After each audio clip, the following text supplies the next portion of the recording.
अगर आप SS music से जुड़े रहना चाहते हैं तो इस चैनल को सब्सक्राइब करें और बेल आइकन को दबाना ना भूलें।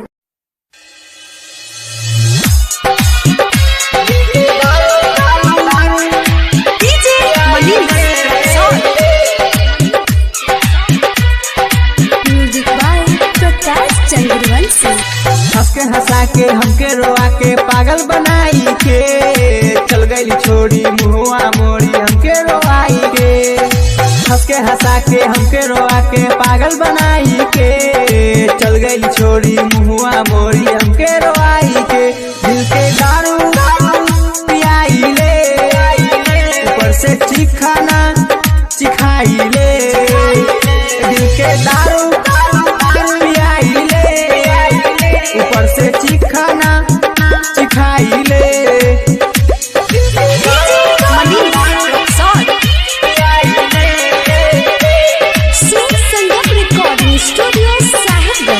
दो दिन पहले रहे बीमारी देनी हो पानी चढ़ाई एक मनावे खातिर अरवा काका न हम खियाई।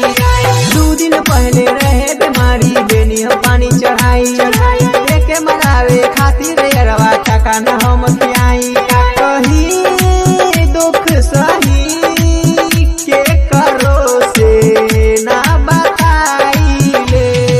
अखियां लड़ा के बतिया बढ़ा के हो गए हमसे दूर। जिंदगी में हमरा देके गइल बाटे गम भरपूर। दिल के दारू पियाई ले ऊपर से चिखाना चिखाई ले। दिल के दारू पियाई ले ऊपर से चिखाना चिखाई ले।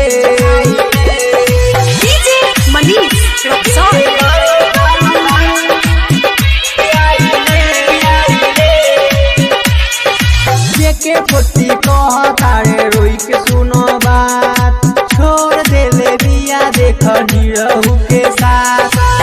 के पोती कहतारे रोई के सुनी बात छोड़ देले बिया देख निरहु के साथ। याद आवे तर पावे पगली के दिन राती में अपन बना के दिल में बसा के कह दिल दिया दूर।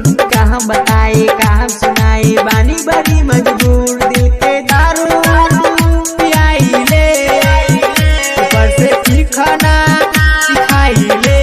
दिल के दारू पियाई ले ऊपर से चिखाना चिखाई ले।